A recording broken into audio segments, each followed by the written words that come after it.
We continue our live coverage of South Africa's mini-budget presented by Finance Minister Tito Mboweni. And we're getting reaction in the studio. With me, I have Matsi Modise. She is the founder of Furaha Solutions, a subsidiary of the Workforce Group. Also in the studio, I have Bonang Mohale, CEO of Business Leadership South Africa. Thank you both for coming in. Shall I respect the lady? Always ladies first. Always ladies first.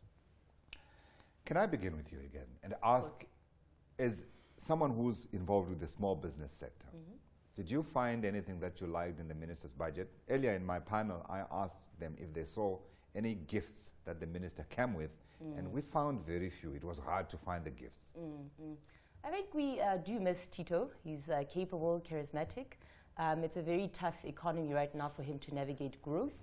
But there's a sense of there's good leaders who are going to drive our country where it should be. Yeah. And I think, of course, when it comes to small businesses, it talks to the unemployment level in our country is quite high. Yeah. And he made note of that. So it's also good to note that generally the leadership, the current leadership in the country, are emphasizing the need for developing and empowering small businesses for the growth of our economy. Yeah. And some of the, I think, highlights for me was the reduced costs of data and the quality thereof. I think that's something that should catalyze innovation, especially startup innovation. Yeah. The other thing is the emphasis on really empowering township economies. You know, economic development within townships is essential because we need to have more and more empowered small businesses in our townships. Yeah. And then thirdly, I think the visa restrictions.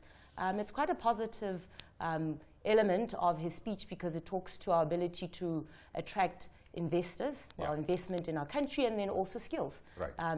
The whole notion of having an entrepreneurial visa, I think we're coming closer to those conversations, even in some of the policy interventions that we've been having with the government. Sure. So it may not have been the budget where he brings gifts, but more one where he comes in and tries to create a new way of thinking and behavior and build confidence in an economy where confidence was shattered. Sure. I think he did mention and highlight key enablers. So data costs, that's definitely one.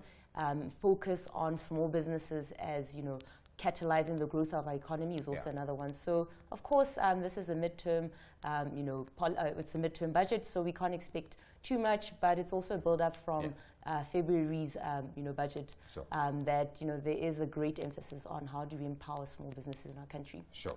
Bonang, you know Tito from yesteryear. I'm not referring to your white hair or my white hair. Was that Tito's budget?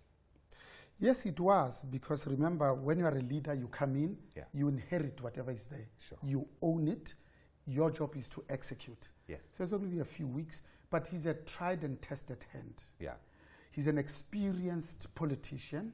He's an amazing fixer and deliverer. Our first minister of the Department of Labor. Yes. And look at the policies that he gave us. Yes. Absolutely needed, necessary. Some happy, some unhappy though from those policies. In fact, we want white monopoly capital not to be happy, precisely because the apartheid government was pro-employer. Right. This was being pro-employee. Did you hear and that? If you understood that, yeah, you'd absolutely, in fact, welcome it. So the people who mourn the fact that no, labor inflexible are the people who are lazy to read the new Labor Relations Act. Right. And sometimes they say, but it's difficult to fire people. Sure. It only requires two things for you to fire people: procedural fairness and substantive fairness. Sure. So it is this Minister Tito Mboweni and Sipho Pichana who are responsible for bringing black people's self-worth, self-respect, and their self-esteem. Right. So he has come in and inherited, as you said, a foundation that had been set by Minister Nhlanhlanene, who unfortunately got into a little tangle. In terms of what the minister delivered today, I focused a little bit, I must say, on the times when he digressed and he spoke off cuff. And I was thinking, okay, he wants to emphasize a little point here and there. And when you look at those instances, one in particular caught my attention, the issue around state-owned enterprises. Do you get the sense that this minister will be able to crack the whip that's required to fix SAA, to fix Eskom, to fix SARS, to fix all these other state-owned enterprises? So as Business Leadership South Africa, we absolutely support the Minister of Finance, because you cannot underestimate the role that leadership has in an organization. Yes. Sometimes 30 Look at to Rwanda. 50%. Look at Rwanda. Absolutely. When we voted, they were experiencing the most horrendous genocide. 100%. But now, when you look at them, especially in terms of gender representation, they are the fourth top in the world. Sure. And when you look at the 7 most fastest growing economies in the world, Rwanda is one of them. So you can see what can be done in a short period of time. That's why we don't have time, because now I want to also bring in the fact that actually don't contrast them with South Africa, contrast them with Zimbabwe. Because when you do, you then really see the difference that leadership makes. But I digress. You're absolutely correct. So the reason why we support the new Minister of Finance is because he has touched on all the important things. First of all, South Africans are hungry for detail.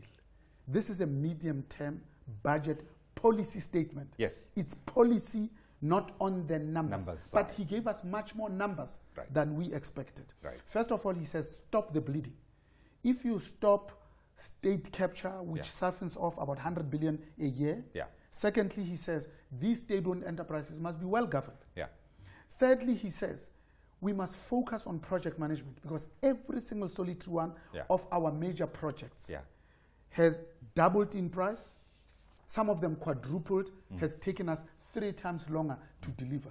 So it's about ensuring that we save the little that we have, because we've got a fixed fiscal envelope. Secondly, say reduce the government debt, because it's too much. At 57, debt to GDP ratio, it's a bit high. Mandela's was 20, Mbeki's less than 30. Now at 57%, it excludes guarantees to state-owned enterprises. If you include guarantees to state-owned enterprises. It goes to 70. Yes, absolutely. But also what I liked, he also focused on you must fix these state-owned enterprises. You must reduce the bloated civil service. Also, the absolute numbers in these state-owned enterprises. And he kept on emphasizing these need to be reconfigured. And it's a wonderful term that gives you space to be able to do stuff. Yeah, someone said what we actually need to do is to decode what he was saying when he used those terms, reconfigure. And Matsi, you were here last year when we were listening to Malus Gigaba delivering his maiden, hello, we've been there, delivering his maiden budget statement to Parliament, his mini budget as well. And he said a lot of things where people were saying there's a lot of pain in this budget. He's gotten all the bad numbers out. And here we are again, 1 year on, we're doing exactly the same thing, and there appears to have been little lent. And some people are beginning to say, hang on, there's a credibility gap here in terms of ANC leadership and the people that they are giving us to run this economy. Is that something that you pick up? Sure, definitely. I think consistency is important. And when Malusi Gigaba gave his speech, then December happened, which was a change. There was definitely a new sheriff in town. And I would like to echo what my colleague has said around, this is a leadership that seems to have a lot of credibility. They have been able to prove and really drive our country in the right direction in the past. And perhaps I think the ANC now needs to focus on how do we have an outcome-based economy. So there's a lot of investments in, I would say in my field, there's a lot of investments in startups. If you look at the government agencies that are supporting small businesses, why do we still have high levels of unemployment? When we have a small businesses development ministry. That's not necessarily, if I had to be honest and criticize, done us a favor or done us any justice as small businesses, because even in the policy environment, they're not the implementers of small business policy. They haven't been able to do that. There's a lot of research around what challenges we have as small businesses. I think we're all aware of the challenges. What the challenges access to markets, access to capital, social capital. So I don't know how many more of these, the ministries are going to ask for more research. We know what the problems are. But how do we start utilizing the resources that we have as a country? I mean, if you had to look at South Africa, how much it spends on small business development relative to other countries like, Nigeria. Nigeria, I think, in its core is like those people are very entrepreneurial, but they don't have small business, ministries of small businesses. They don't have, huge development funding institutions, and also the policies like BEE that talks to big business has to have supply and enterprise development to integrate small businesses into the supply chain. They don't have any of that, but the fabric of the country is quite entrepreneurial. It's a do or die. And yes, there's a lot of accelerators that we have in our country, incubators. I think Malusi Kigaba did speak about our ability to really support and incubate small businesses. But now is the time for us to start seeing returns on our investments. For sure. There's a lot of money that's been thrown into developing small businesses, but where are we seeing the impact? If you had an opportunity to speak to the minister and advise him ahead of this policy budget statement that he delivered, on that front, what would you have to say to him? I would say, and it's always emphasized, that there has to be, public-private partnerships, but I'd also include civil society. Because civil society are the people that are on the ground. As much as I have my own small business as an entrepreneur, I also represent SiMODiSA, which is an industry association for entrepreneurs. And we get little support from the government, even though we have done a lot of great work on the ground. What support do you want, or do you want government to create an environment where you're able to thrive? Because you just gave the example of Nigeria, where you have very little government input in terms of empowering people to do business on the ground, but what you have created and what has come out is a very entrepreneurial society. Partnerships are important. Work more and work better with people that actually have started businesses, have successfully started and run businesses. And also the people that are on the ground that are running these incubators and accelerators. Government might not necessarily have the right skills to really support small businesses, but the best way to do it and the best way to leverage is how do you create the best partnerships. We don't feel like the government is reaching out and acknowledging what we have done.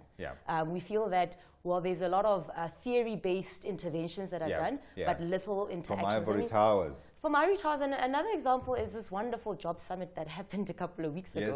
A lot of people that are really, really working with small businesses to create jobs were not invited, including ourselves, our organizations and various other organizations that we work with. So it was not inclusive. And that just talks to the ethos of how are we engaging those who are impacted and those who are really, really working with startups and entrepreneurs and small businesses in our country. Bonang, you represent the other side, big business, the guys who have the ear of government. But I remember talking to you about 2 years ago, and we were writing a story, and there had been a development that business was unhappy about. And it was around the whole ability of the private sector and government to work together, where you guys were talking past each other. And here we are, sitting on in 2018, getting into 2019, ahead of elections. Has that changed?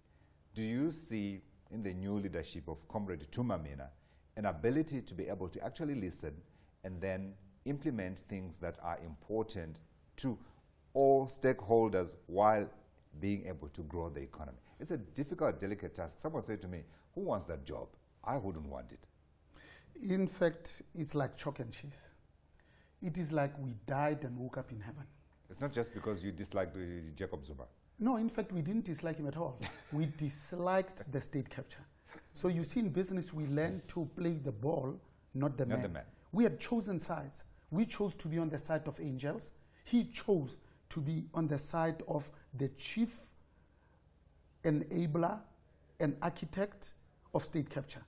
That was really stealing like absolute pigs. What we see as VBS, it's nothing new that has been happening for 10 years. It's just that the quantum is actually quite frightening. So at that time, we were scapegoated as business. We were called names. We were called the enemy. Whereas there is no country in the world that has attempted to do the type of social experiment that we want without government on the one hand and business working hand in glove together with labor and civil society. Now we have this. There's not been a single head of state that has been hosted in this country without business being invited by Tumamina. There's not been a single business delegation, including to the G7 in Toronto, where we were invited for the first time in 7 years, where he didn't take business. But what we like about this administration, rather than the past regime, is that not only do they put you in the room, they genuinely listen and they act on what you have told them. That's what we liked. Right. The president just met 60 CEOs at the union buildings about the fiscal stimulus. Yeah. So before he does anything, he really says, let me hear you out. I may not agree with you. Yeah. I will still make up my mind, yeah. but at least I've consulted, I've heard you. And that's all people want.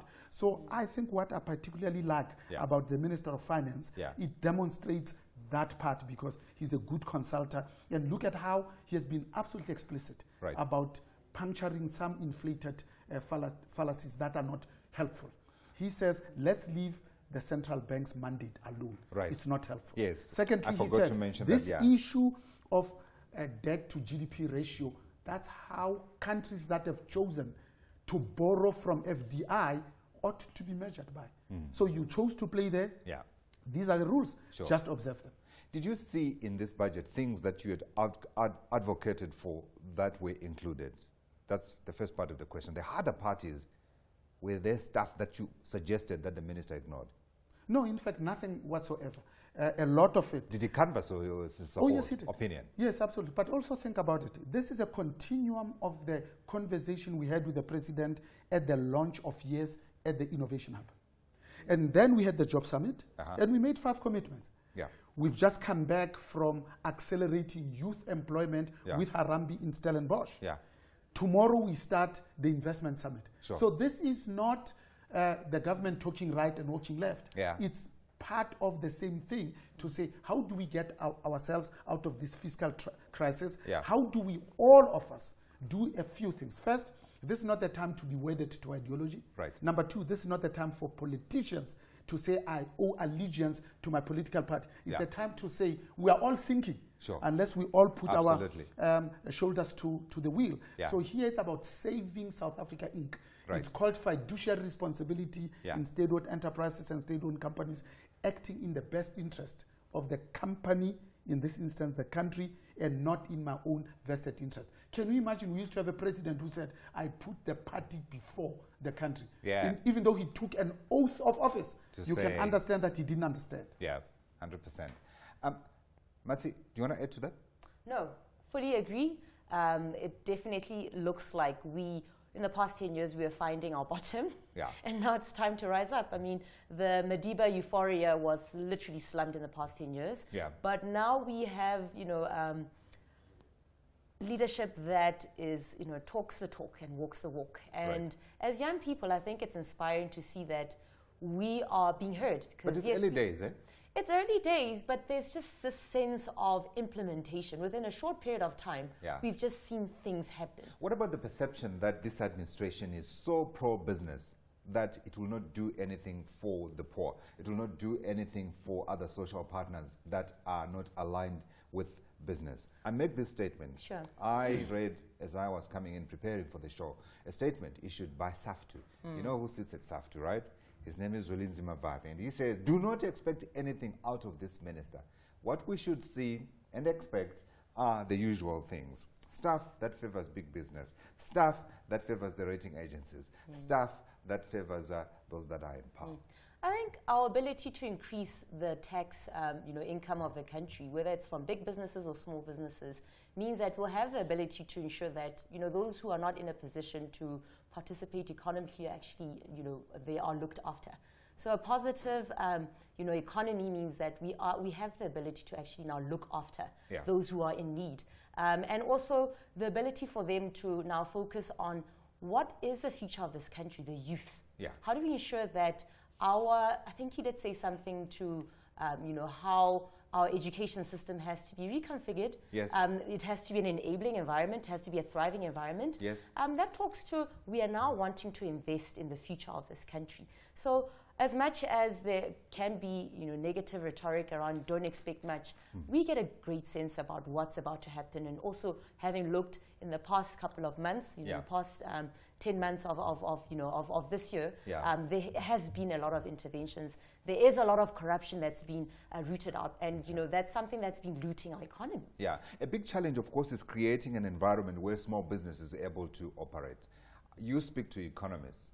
Mthuli Ncube, before he became finance minister in Zimbabwe, I remember talking to him about the South African economy, and he was saying one of the big problems that you have here, this has been repeated by other economists, is that You have a big chunk of your economy captured by big corporations. Look at your banking, look at your mining, look at your food processors, you look all around. There are these big muscled guys who are great, they employ people, they provide stable incomes, but you try and stand up and compete against ShopriteShop, and then you find just how tough it can be on your margins. How do you create that environment where you're able to nurture small businesses like yours to take on these big businesses who are good examples, but perhaps are too strong? Sure, I think it's a valid point, and I believe that instead of competing, let us, work together and collaborate. Can you? We can. But isn't it the whole idea to compete against each other so that one offers, better products and services than the other chap? Big business. You can come in, Bonang. I mean, big business has to spend money towards developing small businesses. That's definitely a complementary act. That sounds like a social project. It's not a social project, because I think if I, as a small business, am given the opportunity to actually go into the value chains of big businesses, I will have access to procurement opportunities. I'm aware of, I'm not going to mention any names, but a lot of the financial, insurance companies, they have policies around how do we start working with our brokers? How do we start enabling these guys to actually ensure that they contribute towards our income as a business? So the idea is, how do we work more with small businesses? How do we look at, what is our procurement spend, and how do we enable them to actually come in? So it's a supportive role that big businesses can play, and we've got a great framework. Triple BEE, we could probably argue, say it's worked, it hasn't worked, but for me personally, it has worked. The reason why I'm now working with, a listed business, and they saw the talent, they didn't see competition, they said, let's work with her, let's empower her. So they're great examples of how big businesses have actually now looking into how do we work more with great minds and great entrepreneurs. Bonang, I want you to come in here, because part of my challenge is that business has to be, I'm going to use the word compelled, to adhere to a policy that enables the emergence of a black business.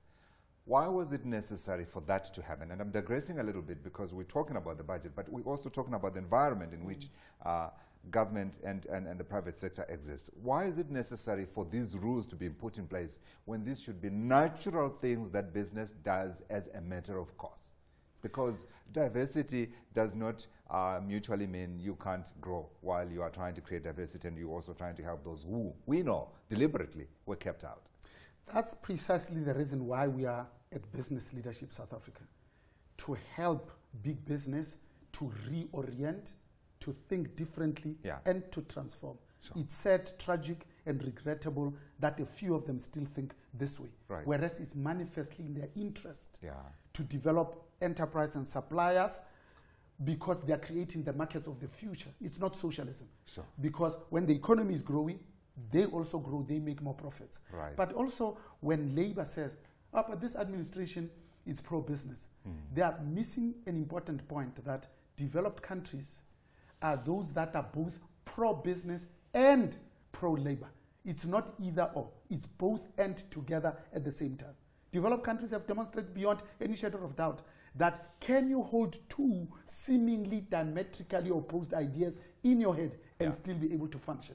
Therefore, this administration must be both pro-poor and pro-business, pro-labor. The two are not mutually exclusive. They're not, actually. That's why we talk about public-private partnerships. You see, Africa is not a poor continent. It's poorly managed. Which is true. Developed countries are not those where the poor want to buy cars, but where the rich use public transport. It's not sustainable.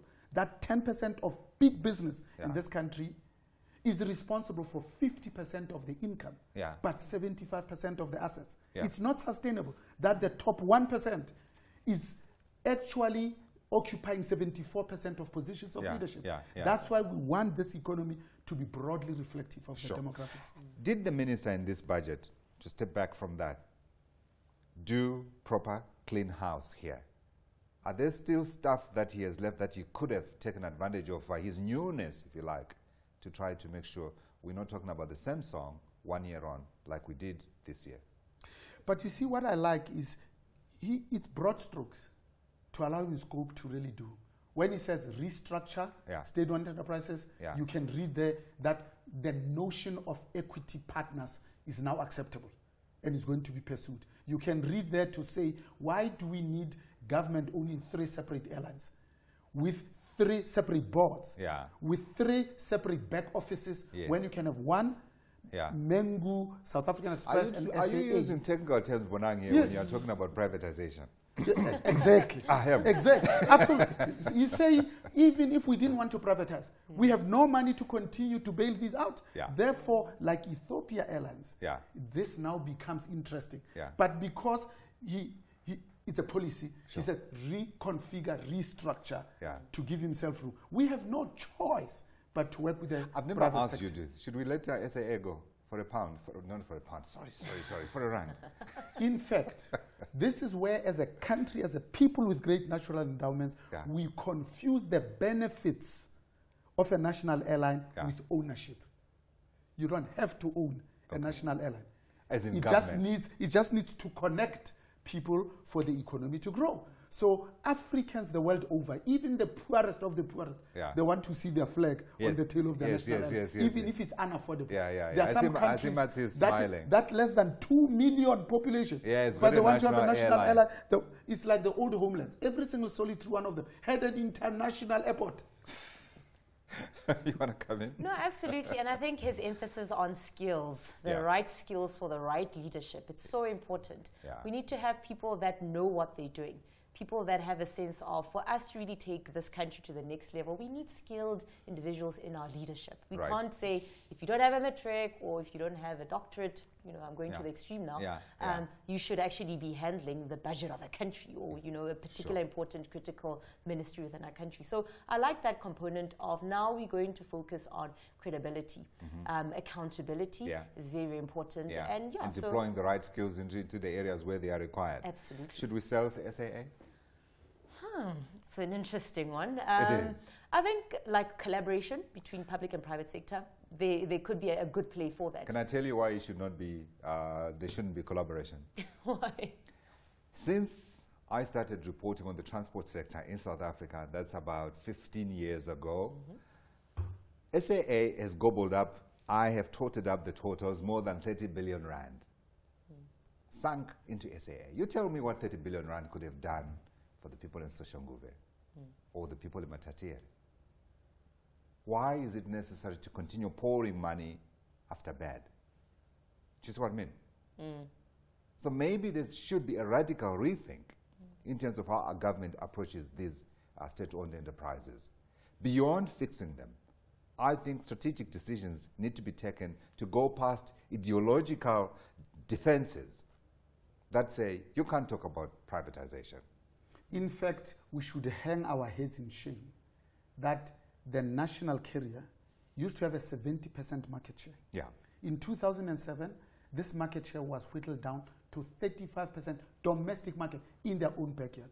Today, as we speak, 15%. And all the other airlines have increased their market share. We have only reduced ours. You know why? Not because SA doesn't have good people. Not because they don't have good aircraft. Because we used it as a vehicle for industrial scale looting. How else do you explain having a chairman for 10 years with no CEO who was so intricately involved in the supply chain management? Here's the other side of it, which completely makes me mad.